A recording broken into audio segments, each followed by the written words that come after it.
Hola mi amigo querido, esta semana estudiaremos el tema de la organización de la iglesia. Quiere decir, los comienzos de lo que más tarde llegaría a ser la organización. Todo comenzó cuando la iglesia empezó a crecer. Hechos 6:7 dice: y crecía la palabra del Señor y el número de los discípulos se multiplicaba grandemente en Jerusalén. Crecía, la palabra clave es crecer. El crecimiento no es malo, es simplemente la evidencia de que un ser está vivo. No solo el crecimiento físico, sino el crecimiento en todos los sentidos, y tratándose la iglesia, pues, del crecimiento espiritual. Pero el hecho de que hay verdadero crecimiento espiritual no quiere decir que no haya crecimiento físico. El número de los miembros de la iglesia primitiva aumentaba, crecía mucho en aquellos días. Y entonces encontramos el versículo 1 que dice, recuerda que estamos en Hechos 6, en aquellos días, como creciera el número de los discípulos, hubo murmuración de los griegos contra los hebreos de que las viudas de aquellos eran desatendidas en la distribución diaria. Aquí vemos una realidad del crecimiento. Junto con el crecimiento vienen los problemas. Hijos chicos, problemas chicos. Hijos grandes, problemas grandes. Familias pequeñas, problemas pequeños. Familias grandes, pues problemas grandes. Es una ley de la vida. Si no quieres enfrentar dificultades, no crezcas. Pero recuerda que el que no crece, en algún sentido, está muerto. Bueno, el problema que surgió en la iglesia primitiva, cuando empezó a crecer, fue la insatisfacción de los cristianos griegos. Ellos empezaron a quejarse de que las viudas griegas eran desatendidas en la distribución diaria del pan, dice el texto. ¿Qué es lo que sucedía? ¿Había injusticia? ¿Los cristianos judíos eran injustos?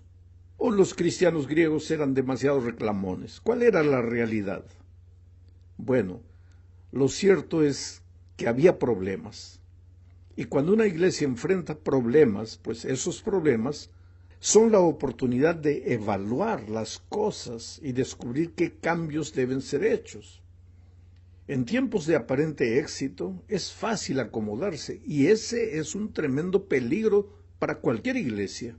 Alguien dijo que el éxito es el nido del año pasado de donde los pájaros ya se fueron, pero tú no te das cuenta a veces de eso. Cualquier iglesia o institución que crea que porque en este momento las cosas le van bien, todo le seguirá yendo bien en el futuro sin que sea necesario algún cambio, está condenada al fracaso. Los apóstoles, delante del problema, analizaron la situación y llegaron, pues, a la conclusión de que algo tenía que ser hecho. Hechos capítulo 6, versículos 2 al 4, relata este incidente de la siguiente manera. Convocaron a la multitud de los discípulos y dijeron: no es justo que nosotros dejemos la palabra de Dios para servir a las mesas. Buscad pues, hermanos, de entre vosotros a 7 varones de buen testimonio, llenos del Espíritu Santo y de sabiduría, a quienes encarguemos de este trabajo, y nosotros persistiremos en la oración y en el ministerio de la palabra. Allí comenzó el ministerio de los diáconos. Fueron los diáconos los que se dedicarían al diaconeo, mientras que los apóstoles continuarían con la diaconía. Ambas palabras griegas están relacionadas con el servicio. Diaconeo con el servicio de las mesas y diaconía con el servicio de la palabra. Te das cuenta que delante del problema que había surgido por causa de la reclamación de algunos, fue necesaria la organización. La organización es parte del crecimiento. Sin organización, por más buena voluntad que exista, se cae más tarde o más temprano en la anarquía, en la cual cada uno hace lo que quiere y todo se transforma en una confusión que no tiene salida.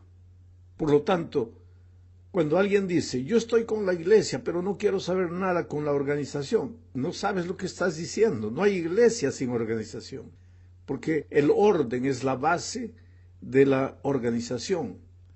Y el orden es la base de la administración divina.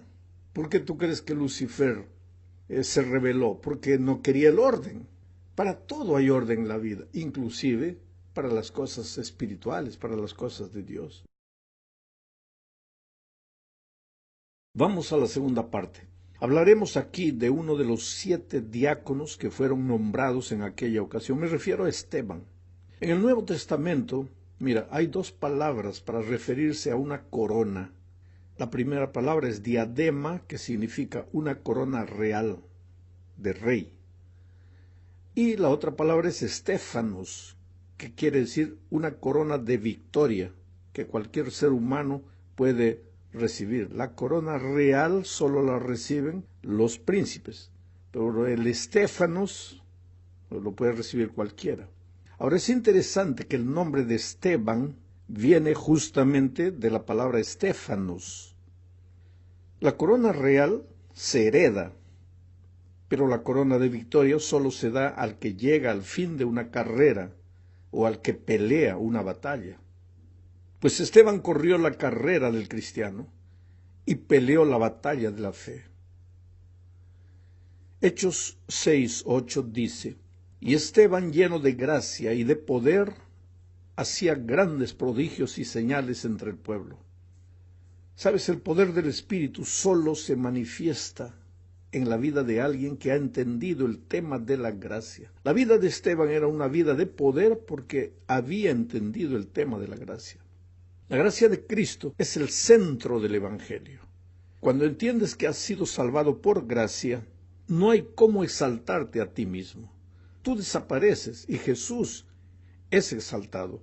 Pena que a muchos les lleva tiempo entender que en la bendita obra de la salvación no hay una pizca de participación humana. Dios no te salva por lo que haces, sino por lo que Jesús hizo por ti en la cruz del Calvario. Esteban había entendido eso, y el resultado era que el Espíritu se manifestaba poderosamente en su vida. Pero eso no agradó a los judíos, porque la confianza de la salvación de los judíos estaba depositada en el fiel cumplimiento de la ley, en la obediencia. Ahora, el hecho de que tú crees en la gracia no quiere decir que la obediencia no tenga sentido, pero es un error fatal creer que la obediencia es la base de la salvación. Pues entonces, como los judíos no entendían eso y Esteban predicaba la gracia, ellos se levantaron contra Esteban. Hechos 6:9-11 narra el incidente de la siguiente forma. Entonces se levantaron unos de la sinagoga llamada de los libertos y de los de Cirene de Alejandría, de Cilicia y de Asia, disputando con Esteban. En Cilicia estaba Tarso, la ciudad de Pablo, de Saulo de Tarso.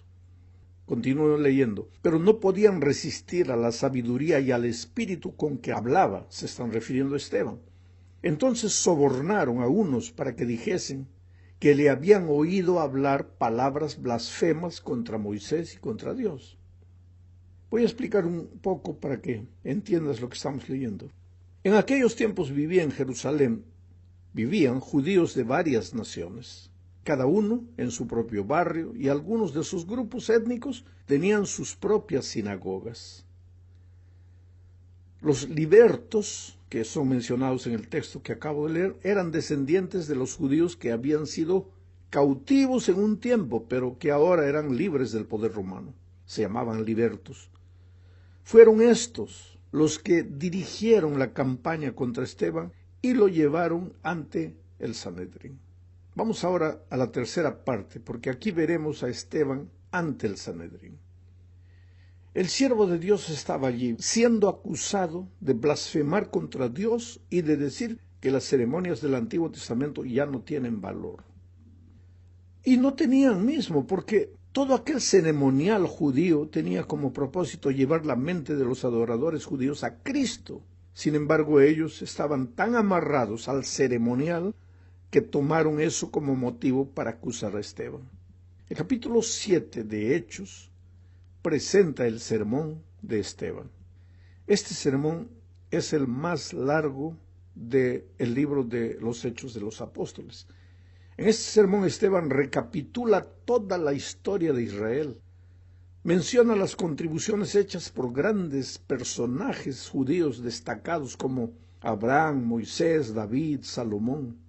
Solo que este sermón es más que un relato de hechos conocidos. También es una refutación a las acusaciones que se levantaban contra él. Y también es una revelación de los pecados de Israel.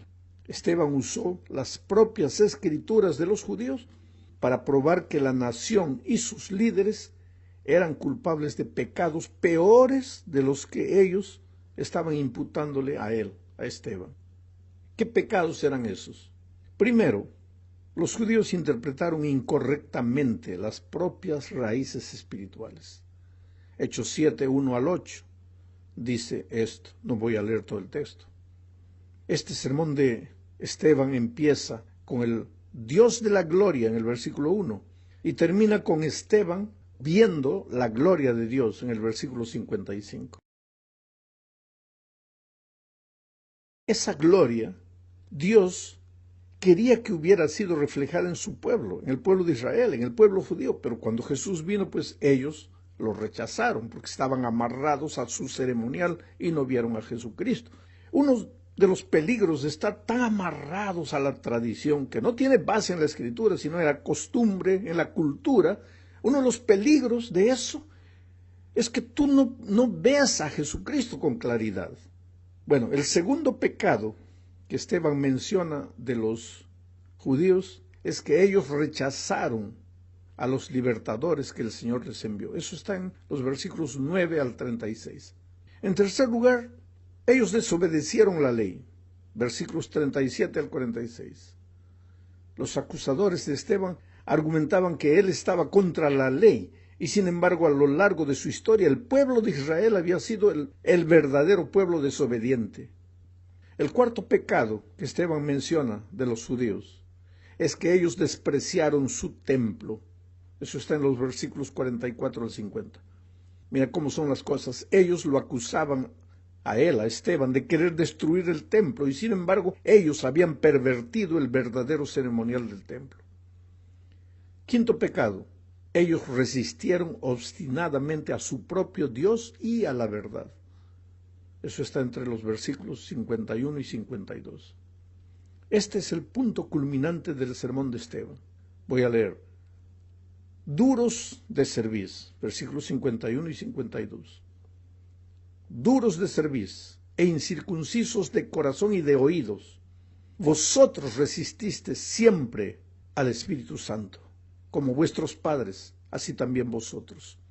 ¿A cuál de los profetas no persiguieron vuestros padres? Y mataron a los que anunciaron de antemano la venida del justo, de quien vosotros ahora habéis sido entregadores y matadores. Tremenda bravura de Esteban. Estaba lleno del Espíritu. Los enfrentó. Ellos lo acusaban a él de ser transgresor de la ley, de querer atacar la tradición del pueblo, de pervertir el templo. Y sin embargo, ellos, los propios judíos, eran los primeros que habían hecho eso. Y Esteban les dice, ustedes lo hicieron. Y cuando vino el Mesías, ustedes lo mataron. Ustedes han sido sus entregadores y matadores. Qué expresiones terribles. Vamos a la cuarta parte de este estudio. Al terminar su sermón, y eso está en Hechos 7, del 54 al 57, voy a leer el texto. Dice, oyendo estas cosas, se enfurecían en sus corazones y crujían los dientes contra él. Pero Esteban, lleno del Espíritu Santo, puestos los ojos en el cielo, vio la gloria de Dios y a Jesús que estaba a la diestra de Dios. Y dijo, he aquí veo los cielos abiertos y al Hijo del Hombre que está a la diestra de Dios. Entonces ellos, dando grandes voces, se taparon los oídos y arremetieron a una contra él. ¿Sabes? La escena que Esteban vio nos transporta al cielo, al momento del juicio. Él estaba siendo juzgado por los hombres en la tierra, pero sin saber ellos serían juzgados un día por Dios en los cielos. Percibe que Esteban era un predicador cristocéntrico. Su mensaje todo fue centrado en el rechazo del pueblo a su único Salvador Cristo. Pero su último mensaje es el tema del santuario y del juicio investigador.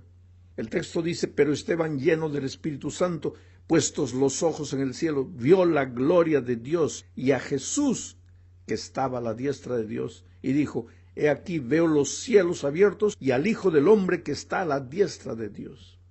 Ahora yo te pregunto, ¿tiene para ti esta escena algún parecido con esta otra escena narrada simbólicamente por Daniel 7, 9 y 10? Voy a leer. Estuve mirando hasta que fueron puestos tronos y se sentó un anciano de días, cuyo vestido era blanco como la nieve y el pelo de su cabeza como lana limpia. Su trono llama de fuego y las ruedas del mismo fuego ardiente. Un río de fuego procedía y salía de él. Millares de millares le servían y millones de millones asistían delante de él. El juez se sentó y los libros fueron abiertos. ¿Qué parecido tiene esto que Daniel escribió con lo que Esteban mencionó en su último sermón antes de morir? Naturalmente, el juicio investigador comenzaría solo en 1844, mientras que la oportunidad para el pueblo de Israel estaba terminando en ese momento. Por eso el mensaje de Esteban no tiene un llamado al arrepentimiento. En su sermón, si tú analizas el sermón, no hay llamado al arrepentimiento, porque como nación ya no tenían más oportunidad. Ellos ya no anunciarían más la salvación del mundo como se la había prometido Dios a Abraham. A partir de ese momento, los mensajeros del Evangelio al mundo ya no serían los judíos. Como pueblo, serían los seguidores de Jesús.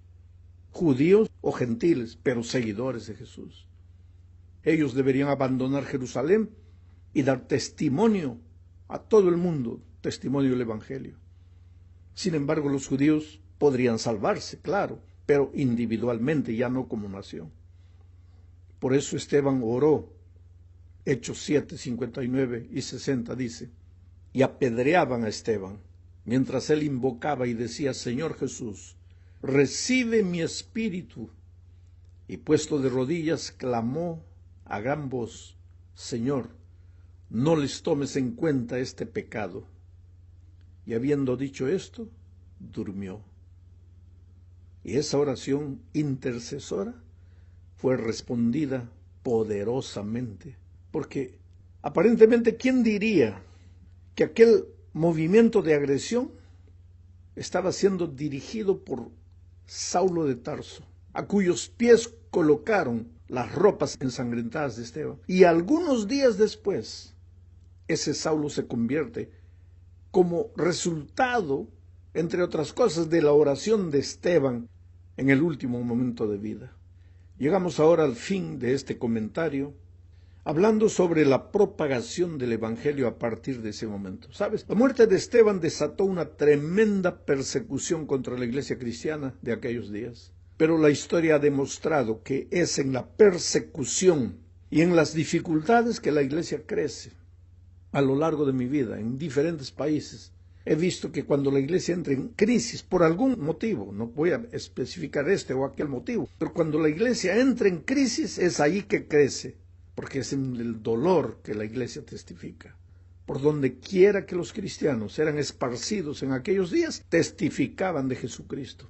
Y la iglesia crecía, ya no solo en Jerusalén, sino donde quiera que los cristianos iban, huyendo de la persecución. Hechos 8, 1 y 3 dicen: y Saulo consentía en su muerte, en la muerte de Esteban. En aquel día hubo una gran persecución contra la iglesia que estaba en Jerusalén. Y todos fueron esparcidos por las tierras de Judea y de Samaria, salvo los apóstoles. Y Saulo asolaba la iglesia, y entrando casa por casa, arrastraba a hombres y a mujeres, y los entregaba en la cárcel. Saulo entraba casa por casa. ¿Por qué? Porque la iglesia de aquellos días se reunía en las casas.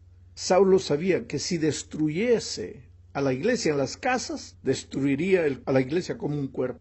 El diablo también sabe eso. Tal vez por eso hoy día entra en la cabeza de muchos hermanos para no aceptar el plan de los grupos pequeños, que nada más son la iglesia de casa en casa, casa por casa. Bueno, siguiendo adelante con el capítulo 8 de Hechos, veremos que se destacan dos incidentes. Primero, la predicación de Felipe en Samaria. Muchos samaritanos se convirtieron, muchos se bautizaron, y la iglesia de Jerusalén, cuando oyó la noticia de que la obra estaba creciendo en Samaria, envió a Pedro y Juan a ayudar a Felipe en ese trabajo de evangelización. Al regresar de vuelta a Jerusalén, Pedro y Juan pasaron por otras ciudades samaritanas pequeñas predicando a Jesús y con muchos buenos resultados. En este capítulo 8 también se narra la conversión del eunuco etíope. Quiere decir, el evangelio había salido de las fronteras de Israel y se estaba esparciendo por otros países y lugares, samaritanos y etíopes. ¿Por qué? Porque la iglesia no es local, la iglesia es mundial. Esto es fácil de decir, pero es difícil de vivir, porque a veces nosotros, cuando vamos a nombrar a alguien, lo primero que pensamos, ¿es de mi país, es de mi región, es de mi pueblo, sí o no? Entonces nuestra iglesia es local, o es una iglesia mundial. La iglesia no tiene fronteras, la iglesia no tiene banderas, la iglesia es mundial. Vuelvo a repetir, esto es fácil de hablar, pero es difícil de vivir, y solo el Espíritu puede hacer esta cosa fácil de decir una realidad en la experiencia de cada cristiano, comenzando por los líderes, terminando por el que se considera último en la iglesia. Todos nosotros tenemos que vivir este mensaje. Que Dios nos bendiga.